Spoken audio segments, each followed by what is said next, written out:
Hoy estamos entonces a 19 de diciembre de 2024 en física biológica. Tiene que ver con el borrador, el tema biológico. Porque estuvimos hablando la semana, bueno, hace varias semanas, cuando estábamos viendo lo de mecánica, que fue donde partimos distancia, delta x, su cociente respecto al intervalo de tiempo, x a la velocidad, y de aquí llegamos finalmente a, entre otras, a la definición de lo que provoca los movimientos de caída sobre la superficie de la Tierra, pero que una vez que lo entendemos, nos define que la materia cambia de posición, se puede mover en función del tiempo, tener velocidad, y esa velocidad además también cambiar a ver aceleración, porque existen las fuerzas. Y una de esas fuerzas, que es la que provoca que los objetos caigan hacia la Tierra, y de hecho lo que le da la forma esférica a la Tierra, es la fuerza de gravedad. Así se llama esa fuerza. La fuerza, tengo que poner aquí la flecha del vector, igual que a la x de la delta x y a la b de la velocidad. Todas esas son cantidades vectoriales, se definen por un número o magnitud y una dirección, y son lo que nos describen cómo se mueven las cosas en el universo. Estas cantidades, cuando medimos, podemos conocer cómo es el universo y cómo cambia la delta, las cosas en el universo. Cambian su posición, cambian los eventos. En una cosa que los físicos todavía no terminan de definir, ¿qué es el tiempo? Por ahí hay algunas propuestas, algunas definiciones útiles de lo que es el tiempo. Y consecuencia de estas cantidades, junto con la cantidad de lo que compone a lo que existe en el universo, en la naturaleza, que es la materia, lo que la compone, la cantidad es la masa, pues esta fuerza que provoca la interacción, la caída de objetos que caigan hacia la Tierra, y de hecho que la Tierra, el material que la formó, se juntara y tomara forma esférica. La Tierra, la Luna es esférica, el Sol es esférico. Parece que los grandes cuerpos astronómicos son esféricos. No así los cuerpos pequeños astronómicos como los asteroides. ¿Han visto meteoritos en los museos aquí en la Ciudad de México, en el Museo de Minería? Ahora que vamos a entrar a un periodo de receso en la UAM, en nuestro trimestre 24 o otoño, el cual termina dentro de 2 días, me estaba diciendo, y porque en 2 días empieza el invierno, al hacer el solsticio de invierno, si ves como así, ya te estás contrayendo tú sola, no necesitas ayuda. Dense una vuelta no vayan más allá de ahí, porque el centro en estas temporadas es infame, pero vayan tentando, dense una vuelta al Palacio de Minería. Espero que lo hagan, porque luego también la UNAM se va de vacaciones y cierran todo, como el Palacio de Minería, que depende de la UNAM. Entonces, vayan a sumarse, al menos a través de la red se pueden, de entrada, se pueden ver ahí unas rocotas enormes, que hay rocotas, serían como la roca orgánica que les traje el otro día. No, porque aunque están formadas por minerales, el principal elemento químico que conforma a esas rocas que uno puede ver desde la acera, de la banqueta, en la entrada al museo del Palacio de Minería, en la calle de Tacuba,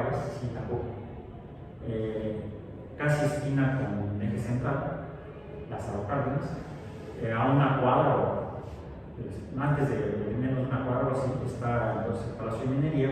Pueden ver unas rocas enormes sobre unos pedestales, son por lo menos 4 rocas, si no me equivoco. Son por lo menos 4 rocas. Unas más grandes, otras más pequeñas, pero más grandotas ellas.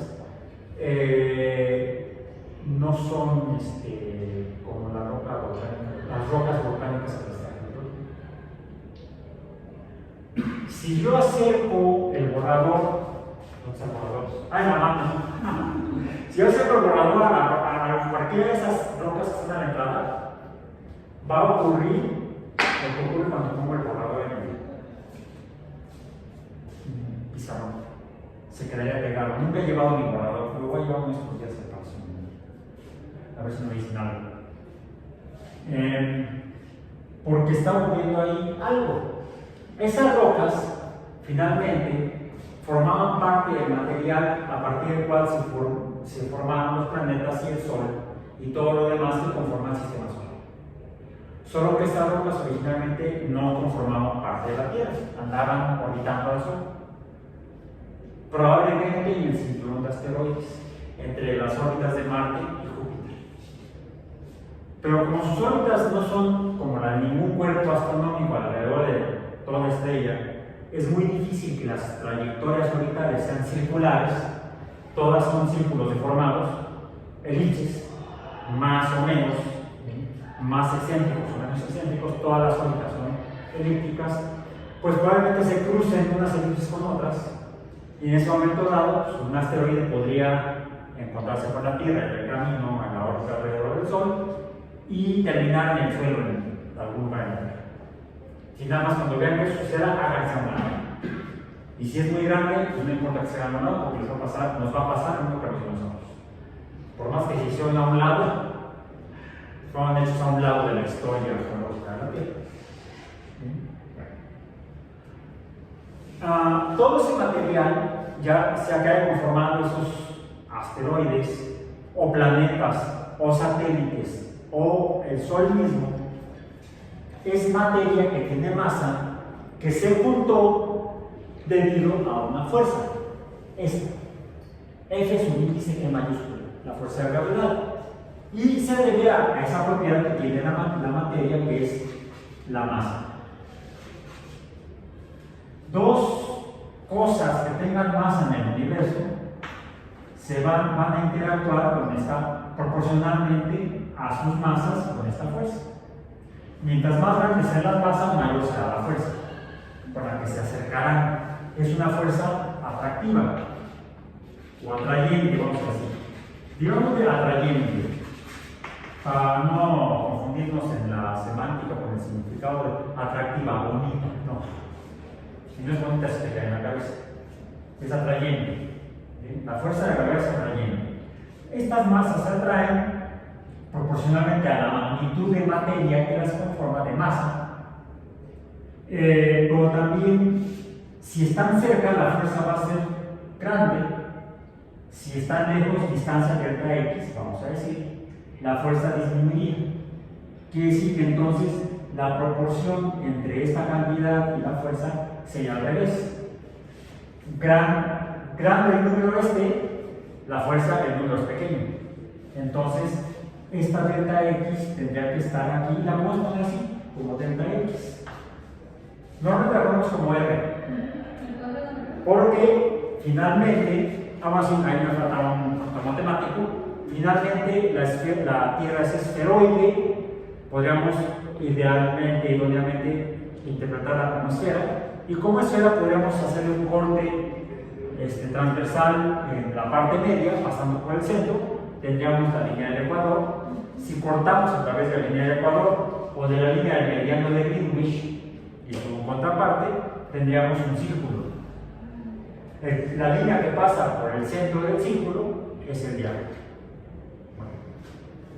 La fuerza es proporcional, la fuerza aumenta conforme nos alejamos del centro del círculo, y esa distancia o línea que separa al centro del círculo del perímetro del círculo es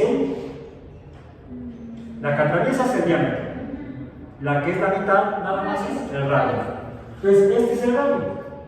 Delta X sería la distancia radial, o sea la distancia del centro de la Tierra hasta la periferia de la Tierra, hasta 0 metros superior del mar, la circunferencia de eso. Pero esta proporción no es lineal o directa, Si no es que si la distancia aumenta a 2, la fuerza aumenta al doble, no. Si la fuerza disminuye a la cuarta parte, la fuerza disminuye a la cuarta parte, no. Disminuye todavía más, disminuye en forma de potencia 2 o cuadrada. Esta es la forma de escribirla. Podemos poner r cuadrada, d cuadrada o delta x cuadrada. Sería sinónimo definiendo delta x como la longitud del radio, la distancia radio. ¿Bien? Y aquí nos falta una constante, porque esto sería proporcional. La fuerza de atracción atrayente es proporcional a la magnitud de ambas masas. El cuadrado de la distancia que las separe, pero necesitamos una constante de proporcionalidad. Esa constante de proporcionalidad dijimos que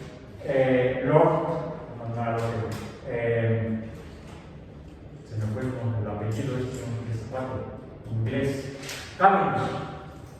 Lord Cavendish la calculó, dado que este es un producto, lo puedo simplificar, una sola cantidad, digamos m en total, m mayúscula, entonces sería f proporcional a m entre d cuadrada. ¿Sí? Yo necesito conocer esta de aquí. ¿Qué necesito hacer?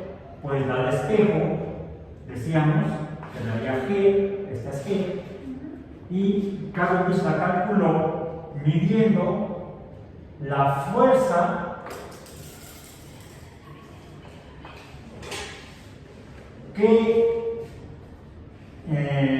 con la que se atraen dos masas conocidas.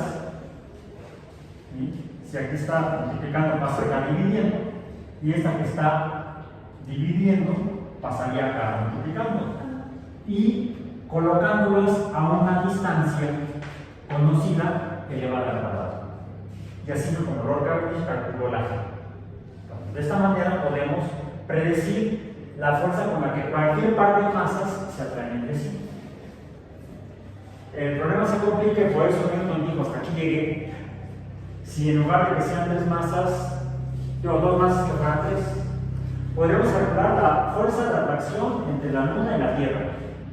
Es más, entre cada uno de nosotros y la Tierra.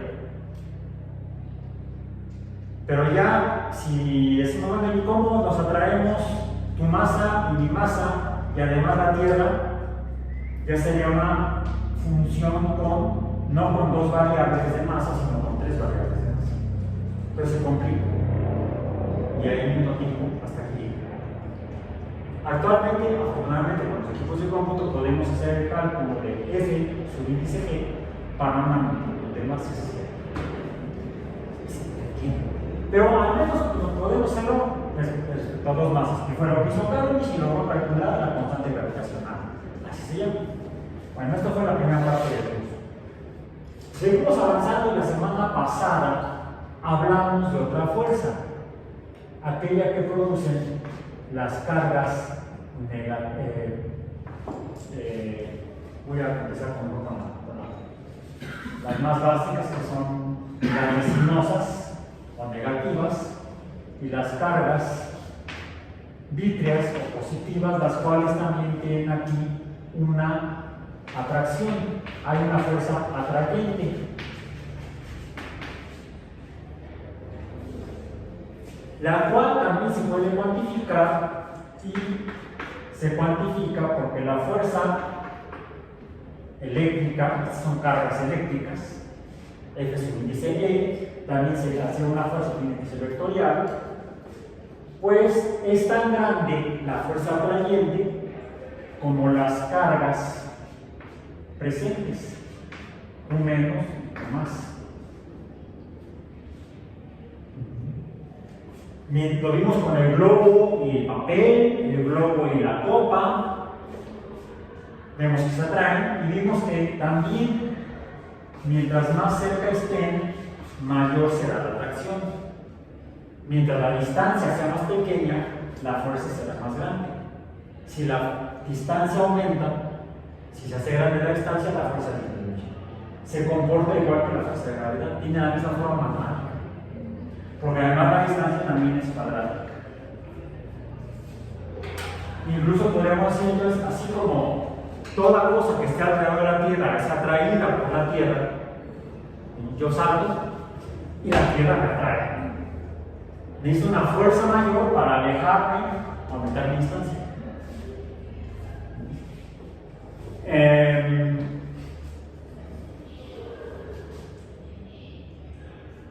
Y no importa para dónde me vaya yo, en qué forma se comporta la fuerza de gravedad.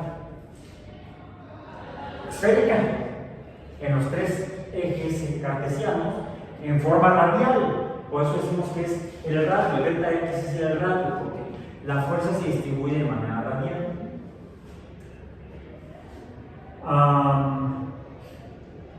Pues también lo mismo sucede con el globo. Es más, ustedes si frotan un globo y háganlo en casa, pero que no lo haga su mamá. Es más fácil con confeti, es más fácil barrer el confeti. Les iba a decir, se puede, es más impresionante con talco, pero es una bronca que quiere talco. Mejor con confeti.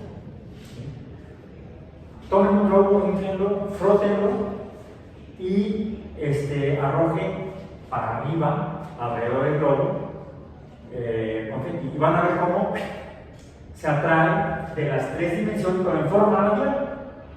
Es decir, la fuerza eléctrica también se comporta como la fuerza de gravedad. Es atrayente y es radial, por eso delta X también es el radio. En un espacio tridimensional, la fuerza se distribuye de manera radial. Y esta forma en la cual, si graficáramos cualquiera de estas dos fuerzas, fuerza contra distancia, delta X, veríamos que se comporta de esta manera. Pero al ser tridimensional, en realidad lo que dibujamos es una superficie. Y esto es lo que se llama el campo. Y de ahí se surge el concepto de campo gravitacional o campos de fuerza, que luego usaban tontamente en algunas series y películas de ciencia ficción. Van caminando ahí, no sé, en un planeta raro y de repente chocan. ¡Ah, un campo de fuerza! No, eso no es un campo de fuerza, es una mamada. Pero suena muy impresionante para las historias de ficción, películas y series de televisión. Cuando uno es niño y no sabe todo esto, se cree todo. Ya después, entonces, ¡ay, qué malas! Programas de televisión veía cuando era niño, pero me divertía, que era muy importante. Y las veo actualmente y me divierto más porque me dan risa. Bueno, entonces, de ahí que podamos usar el concepto de campo de fuerza gravitacional, que sería cómo varía cómo sea la gráfica, cómo variaría la línea de la gráfica, que no se comporta en forma de línea recta, sino como si fuera una especie como de campo. Vamos al campo y vemos una lomita, le vemos un valle, y de hecho así la superficie de la Tierra nos muestra los campos en la superficie de la Tierra, nos muestra diferencias en el campo gravitacional. De ahí que, por ejemplo, no puede haber montañas en la Tierra tan altas como hay en Marte. ¿Por qué? ¿Cuál es la montaña más alta en la Tierra? Está por acá, entre China y la India. Entre China y Nepal, perdón. Entre China y Nepal, porque Nepal está entre la China y la India. Entre China y Nepal, en la frontera, ahí está la montaña más alta del mundo. ¿Cuál es? El monte Everest, con 8.898 metros de altura. Y sigue creciendo, porque es jovencito, no es cierto, no es ningún jovencito.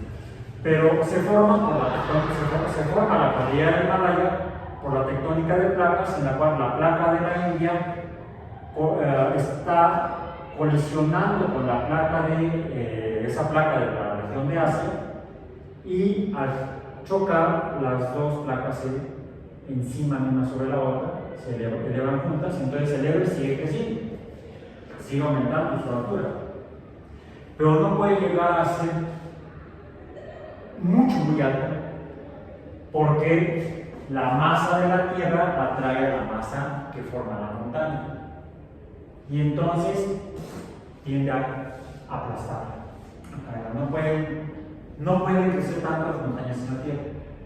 De hecho, en Marte hay montañas más altas. Hay un volcán que es el volcán más grande que se ha encontrado en el sistema solar hasta la fecha. ¿En Marte?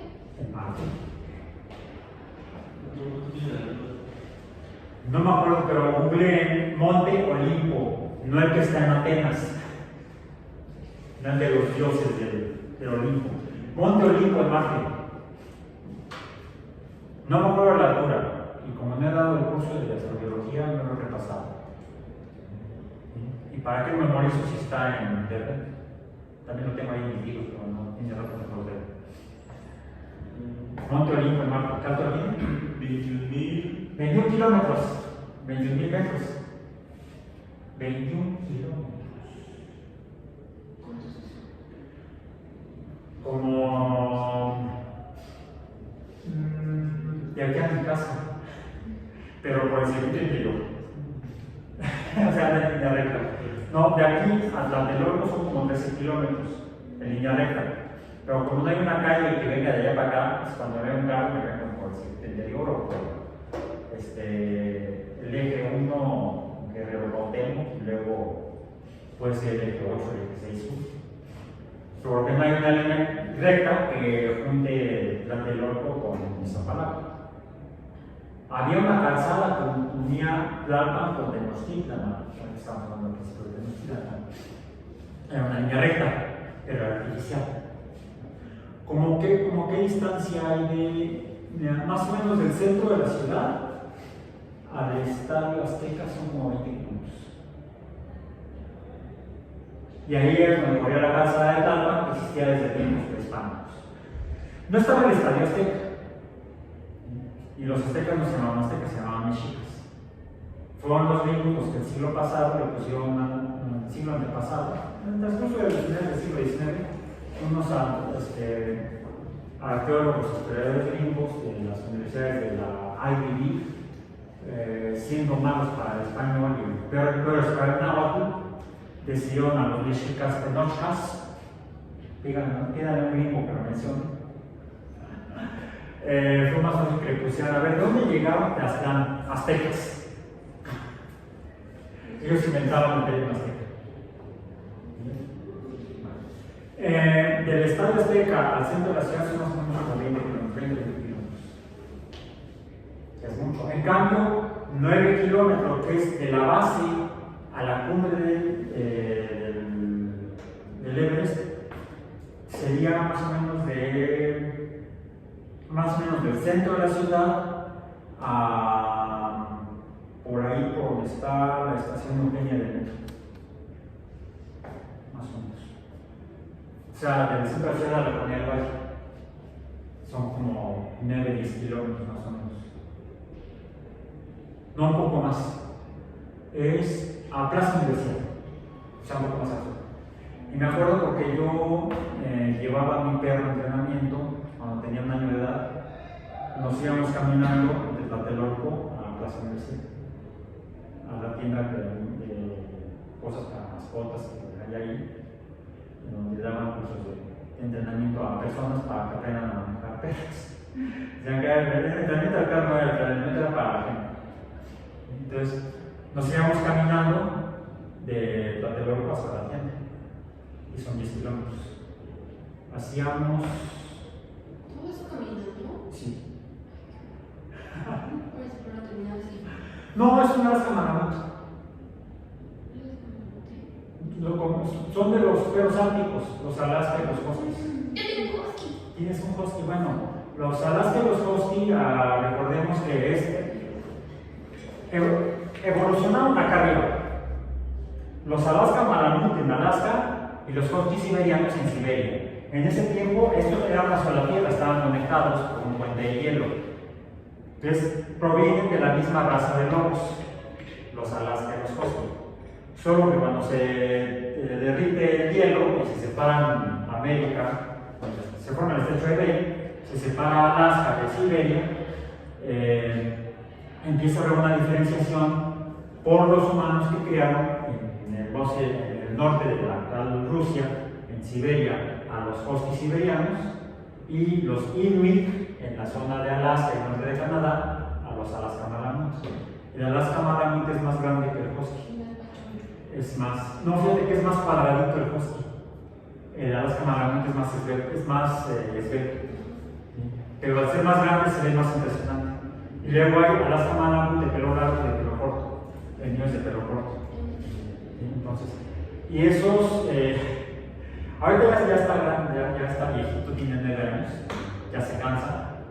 Pero hacíamos ¿cuánto? 1 hora.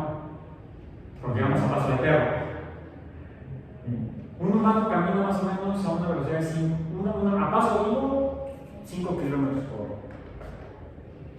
Ya más rápido, a medio trote, vas a 10 kilómetros por hora. Entonces hacíamos 1 hora de Tlatelolco a Plaza Universidad, a paso de perro. Entonces, más o menos manejo esas distancias, porque ya las he caminado. Pero ya mi perro y yo ya estamos vivos. Y llegaba así como, bueno, ¿qué calentamos? Ahora sí que sigue. Y le gustaba mucho el entrenador, al instructor, para que nos enseñó todo eso, porque llegaba el perro muy manejable. Al llegar ya medio cansadito, ya había sacado la mayor parte de la energía, entonces obedecía a la primera. Entonces lo usaba como el alumno estrella para mostrarles a todos los demás, ven cómo tiene que ser. Entonces así decía mi buen amigo de 4 patas, grandote porque tengo otros 6 amigos chiquitos, son gatos. Bueno, entonces continuamos con esto, con las fuerzas. Fuerza de gravedad, fuerza eléctrica, no fuerza mecánica de pata de perro, esa es otra. Pero sigamos a la fuerza. La fuerza eléctrica, que tendría también, así como podemos hablar de campos gravitacionales, que sería esa, cómo va variando la fuerza de gravedad entre dos cuerpos que se extraigan, entre varios cuerpos que se atraen. Podemos ver ese tipo de campo, hacer un modelo, háganlo en casa. Consígase una manta como de licra, ya ven que es como se estira, ¿no? La licra es estirable. Fíjenla en una manta cuadradita, puede ser, no importa la forma, puede ser circular, puede ser cuadrada. Y fíjenla por las orillas y arrojen a la manta alguna pelota. Bueno, tienen las pelotas con las que comenzamos el curso. Arrojen la más masiva. No importa dónde quede, va a deformar lo que inicialmente sea una superficie plana. Bueno, esa deformación es lo que es como podríamos visualizar el campo gravitacional. Que les mostré cuando les mostré el resorte, el slinky. Bueno, ahí lo vemos como una línea. En la manta de licra lo pueden ver en 2 dimensiones. Cómo se va deformando el espacio por la presencia de las masas. Y esa deformación sigue el campo.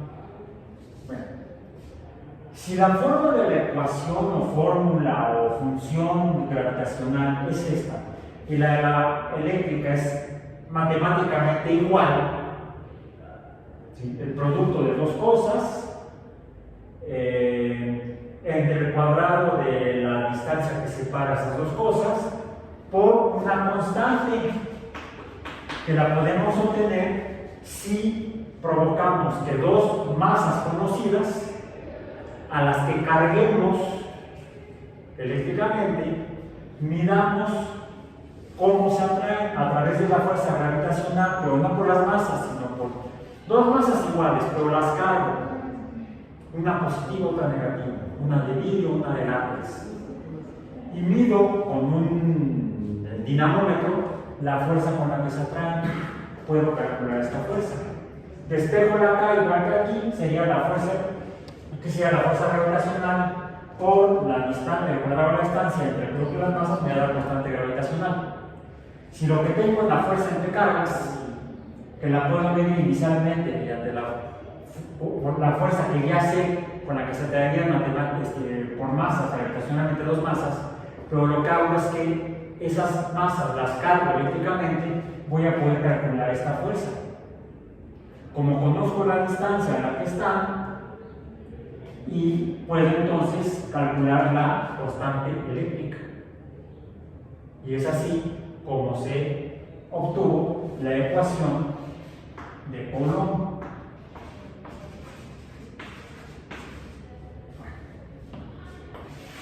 Fuerza eléctrica. Que por cierto, hay una diferencia respecto a la fuerza gravitacional. Son iguales matemáticamente, la forma matemática. Son iguales en el sentido que son atrayentes. Pero hay una diferencia. ¿Cuál es? Bueno, hay otras diferencias. Una se debe a la masa, la otra se debe a las cargas. Pero hay otra diferencia en la fuerza eléctrica respecto a la fuerza gravitacional. ¿Cuál es?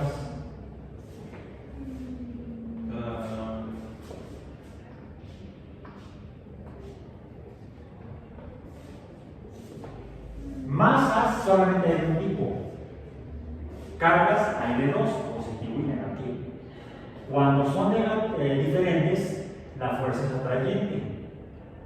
¿Qué sucede cuando las cargas son iguales? La fuerza es repulsiva. Aquí hay otra diferencia entre estas dos fuerzas, entre la fuerza gravitacional y la fuerza eléctrica.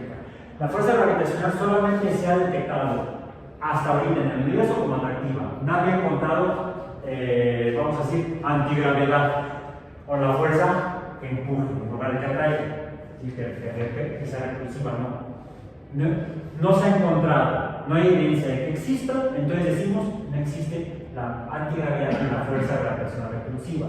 En cambio, la fuerza eléctrica puede ser atrayente, puede ser repulsiva.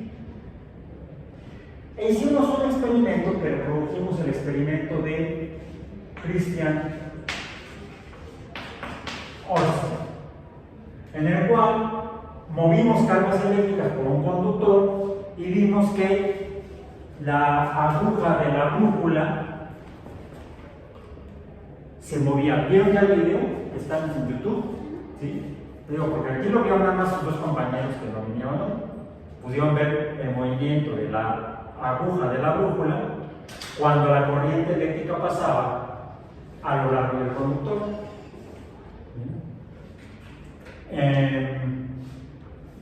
Es decir, la fuerza eléctrica puede provocar el movimiento de pedacitos de hierro, agujas de hierro, o no necesariamente agujas. Este fenómeno fue observado.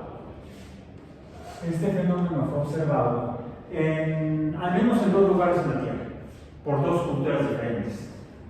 Diríamos, una aquí en China y otra acá en el mar Mediterráneo, al norte, en la región de Elas, otra de los griegos. Y es por eso que ese fenómeno en Grecia fue observado en la región de Magnesia.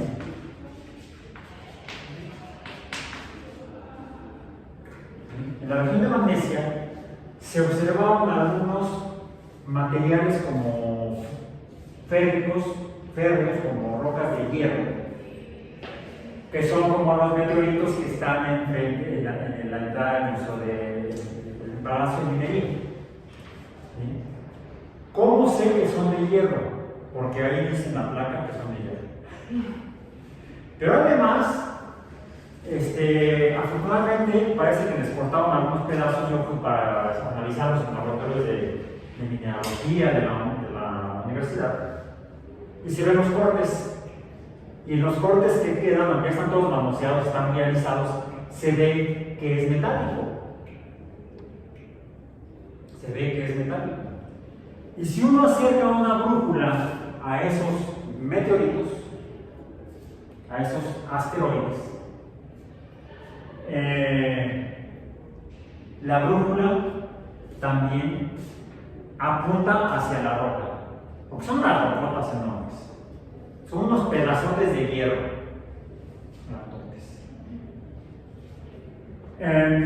Y fueron observados en la región de Magnesia, los griegos, que algunas rocas algunos pedazos de rocas solían pegarse, y a eso le llamaban magnetismo.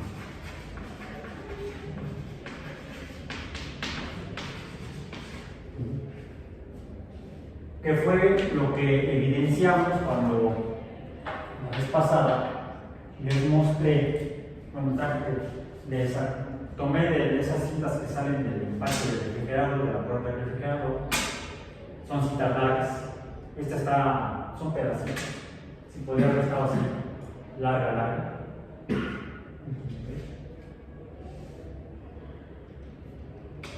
Más o menos estaba así. Pero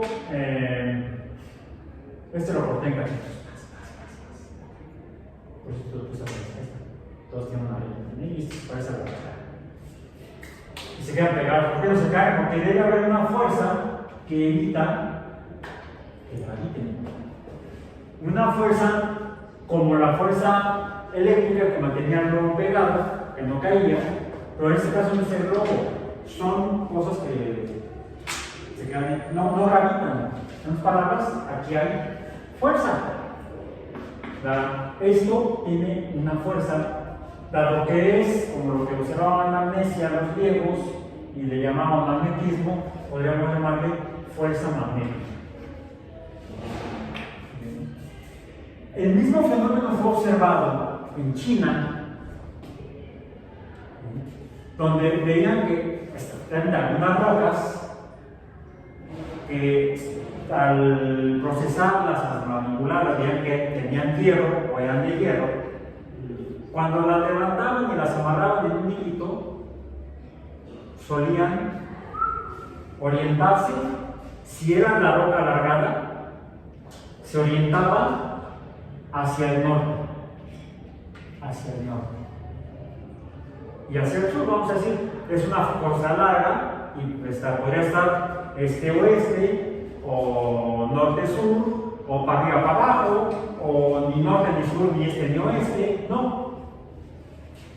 Aquí tengo unas de las que luego las han usado en el laboratorio. ¿Sí? ¿Cómo lo llaman? Barras o onzas magnéticas. Pues nos habló. Las han usado con un motorcito que gira y entonces pueden.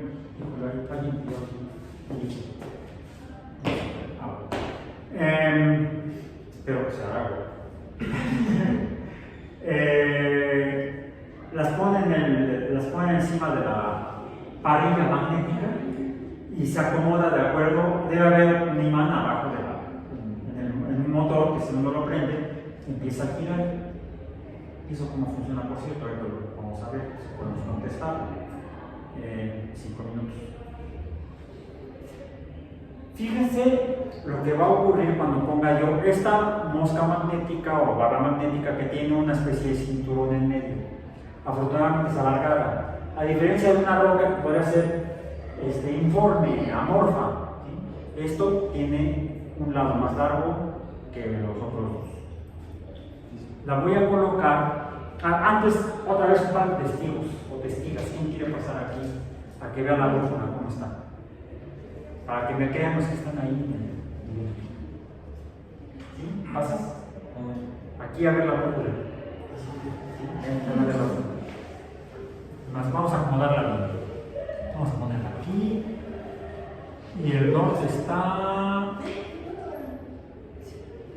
hacia la derecha. Por cierto, está como que medio chueco el edificio, ¿no? La línea de mosaico está así y está como a unos 3 o 4 grados hacia el oeste. Está apuntando hacia el oeste a 3 grados desde el norte. Tengo aquí la barra magnética. La voy a poner, vamos a ver. ¿Cómo sé que es magnética? Porque si la acerco el polo norte de la brújula se acercó a este lado casualmente, como vimos en el experimento de Ørsted, pero es una corriente eléctrica la que provocó el movimiento de la brújula, de la aguja de la brújula.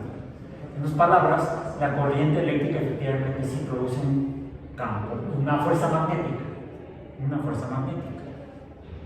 Y recuerden lo que mencioné de la regla de la mano derecha. La corriente corría hacia el norte y la aguja se movió hacia el este ayer. Cuando cambiamos la dirección del que señalaría mi pulgar, la aguja se movió alejándose hacia el oeste. ¿Sí? O sea, con la corriente en un sentido, se movía la aguja hacia el este, con la corriente en el sentido opuesto, se movía la aguja hacia el oeste. A ver, vamos a repetir. Ahí está. Con este lado del agitador magnético o de la barra magnética, atraigo al polo norte de la aguja de la brújula. Voy a girarla 180 grados. Ahora tengo el otro lado de la barra. La voy a acercar y ¿qué ocurre? Ahora, ¿se alejó el polo norte o se atrajo el polo sur? La barra ya no atrajo al polo norte de la brújula, sino al polo sur de la brújula. Este sería el que atrajo al polo sur. Sí, ok. Está apuntando esta parte de la barra hacia el oeste, hacia allá. La voy a poner a 1 metro alejada de la brújula. Hacia acá, 1 metro más. ¿La trae? Poco.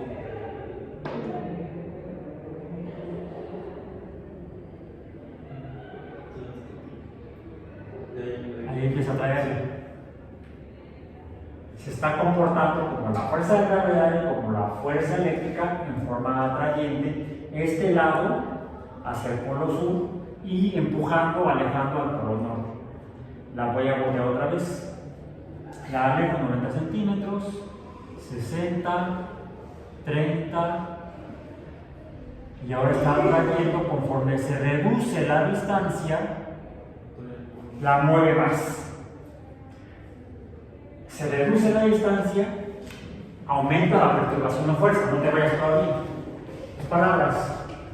Esto se comporta también como la fuerza de gravedad y la fuerza eléctrica. Pero lo que estamos viendo no son las masas. Tampoco hay una corriente eléctrica, no hay ya una pila, no hay conductores, no hay medios conductores. ¿Qué hay? Pues yo veo un polo norte y un polo sur. Pongámoslos aquí. Polo norte y polo sur.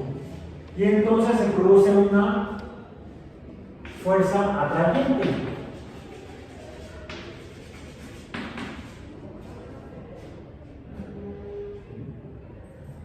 O cuando son sur-sur o norte-norte, tendríamos también una fuerza repulsiva. Vamos a ver cómo sé que eso es cierto. A ver, ¿cuál era esta? Esta está traída por el norte-norte. Por donde la ponga, va a estar atrayendo al polo norte. ¿Ven? Sí. ¿Ok? Entonces, este está atrayendo al polo norte. ¿Qué sucede si tomo el otro lado y yo intento acercarlo al polo norte? Lo aleja. Y hasta se pone a girar como reilete, o como hélice, o como propela, o como tiene, que a veces en tu casa las cuales no son ahorita porque está haciendo frío, pero en verano sí lo usamos, ¿no? ¿Cómo funciona? ¿Por qué gira la hélice? No, ¿por qué? No, ¿para qué? Para que empuje el aire, pero ¿por qué gira la hélice? Porque hay alguna fuerza magnética que está moviendo el eje de la hélice. ¿Y esa fuerza magnética de dónde viene? ¿Hay algún imán que estén ahí moviendo? No. ¿Qué hacen para que funcione el ventilador? Lo enchufas a una corriente eléctrica. El experimento de Ørsted demostró que la corriente eléctrica puede generar magnetismo. Y ese es el que se señala con los dedos de la mano derecha en el pulgar. el pulgar nos indica hacia dónde corre la corriente y entonces la fuerza magnética o el campo magnético tendrá la dirección que señalan los dedos. Puede tener un sentido o puede, si cambio la dirección de la corriente eléctrica a la dirección opuesta, va a tener ahora un sentido o dirección opuesta. Y esto me explica por qué hay dos polos. La electricidad me explica el comportamiento del magnetismo. ¿Por qué hay dos polos?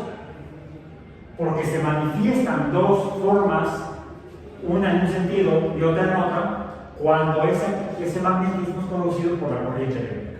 Esto se llama inducción eléctrico-magnética. Que puede ser que la corriente eléctrica provoque el magnetismo o al pasar un imán por un alambre conductor o un medio conductor, el magnetismo va a provocar también una corriente eléctrica. Si yo tengo el experimento de Faraday, y eso vean en los dos libros, lo que hizo fue enroscar un alambre de cobre y le metía adentro y le sacaba un imán, una barra magnética, ¿sí?, que tiene dos polos, y al meterlo y sacarlo provocaba que en el alambre se produjera una corriente eléctrica en un sentido o en el otro. Entonces puedo provocar magnetismo mediante corriente eléctrica o corriente eléctrica mediante magnetismo. Este fenómeno se conoce como inducción.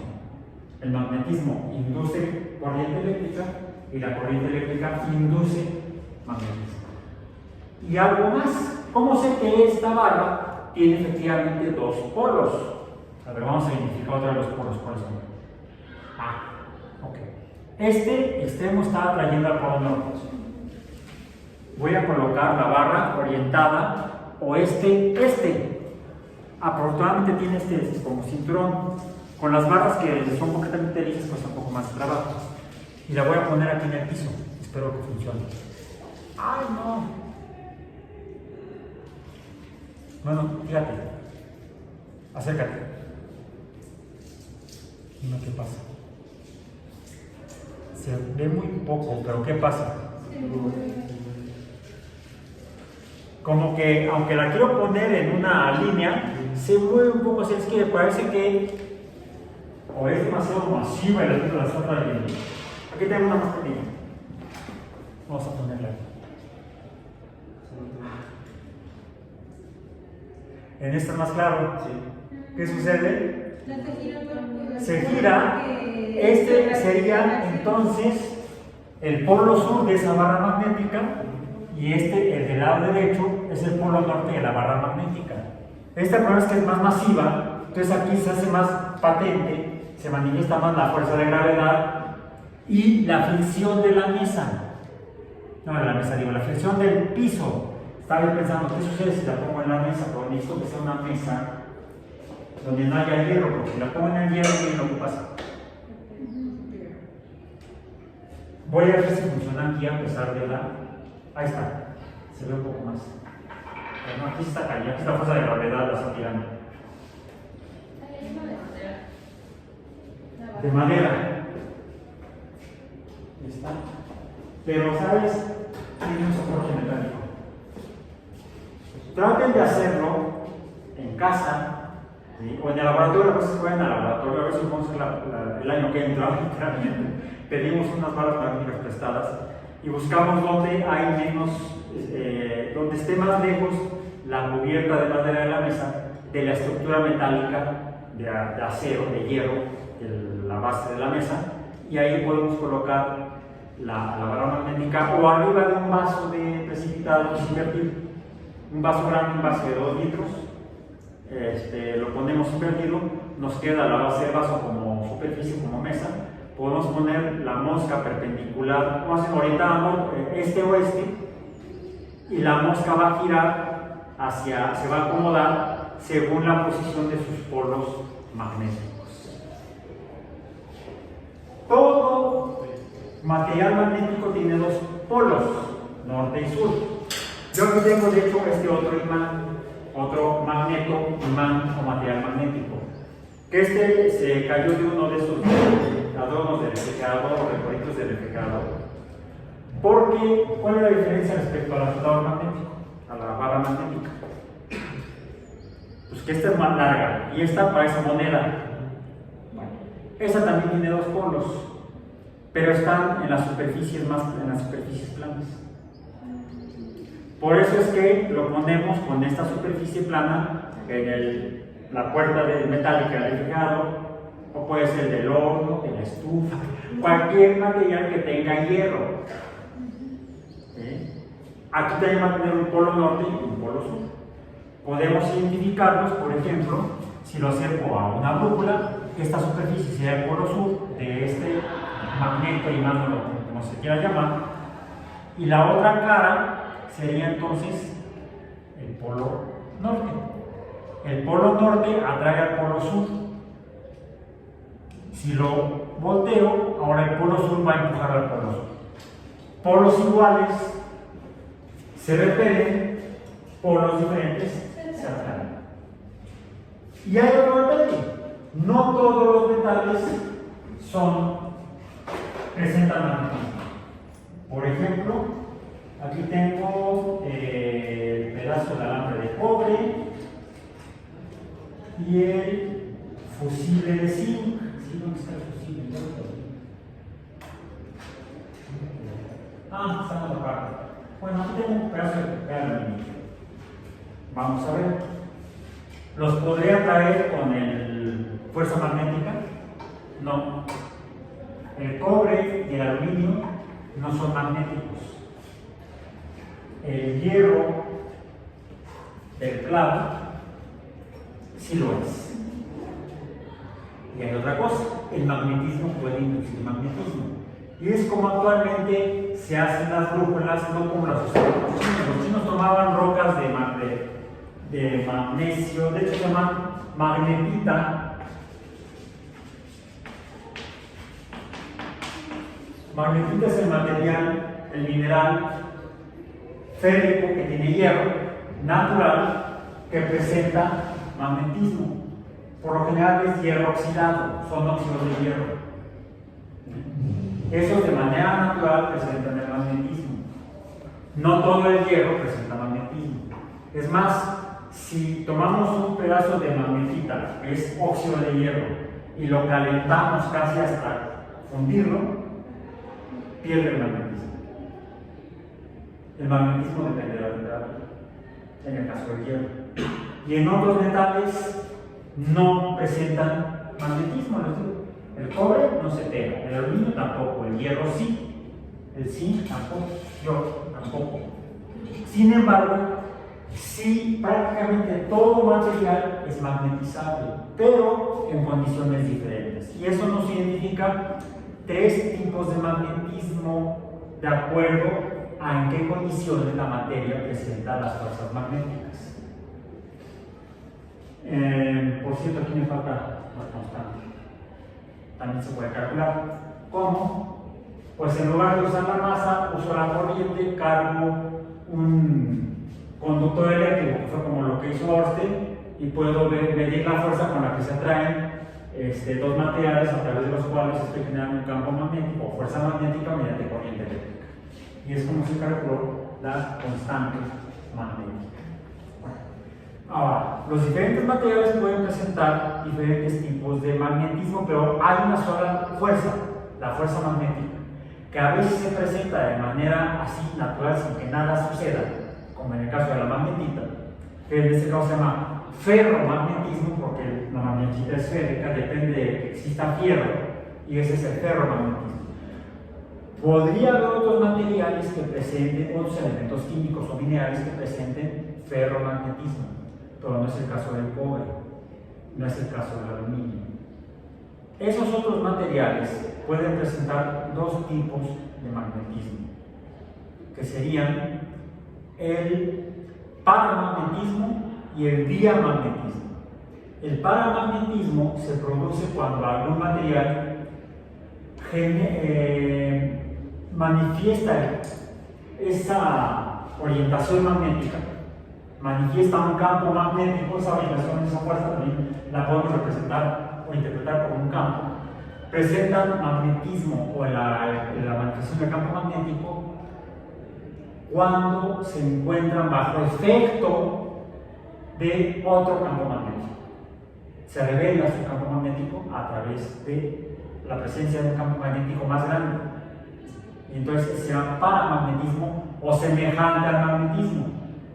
Y es como cuando tenemos lo que describimos como fenómenos normales y los fenómenos paranormales. Parecen normales, pero no lo son. ¿Sí? El biomagnetismo, en el cual se produce por la aplicación de campos magnéticos opuestos. Son dos casos de manifestación de magnetismo, pero que no ocurren normalmente en condiciones inertes. Tiene que haber algún proceso alrededor. Eso es el magnetismo.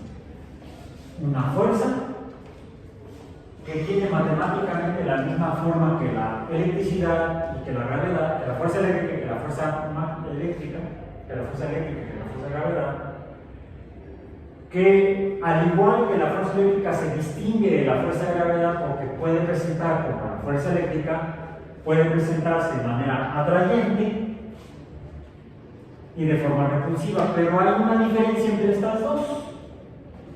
Se parecen matemáticamente en la forma, se parecen que son atrayentes y repulsivas, pero mientras que yo puedo tener cationes, cargas positivas, y aniones, cargas negativas, separadas, y la carga positiva siempre va a tener la carga positiva. Por ejemplo, el catión sodio siempre va a ser catión sodio. Nunca voy a encontrar anión de sodio, al menos no de manera natural. Podría yo producirlos artificialmente de manera un poco complicada, como se podría hacer. Y el anión cloruro se va a manifestar siempre como carga eléctrica negativa en el cloro. Anión cloruro, por cierto, viven juntos en qué caso? El sodio y el cloruro. En la sal de cocina, sal de mesa, el cloruro de sodio es cuando por atracción eléctrica se atraen un cloro y un sodio y forman cristalitos.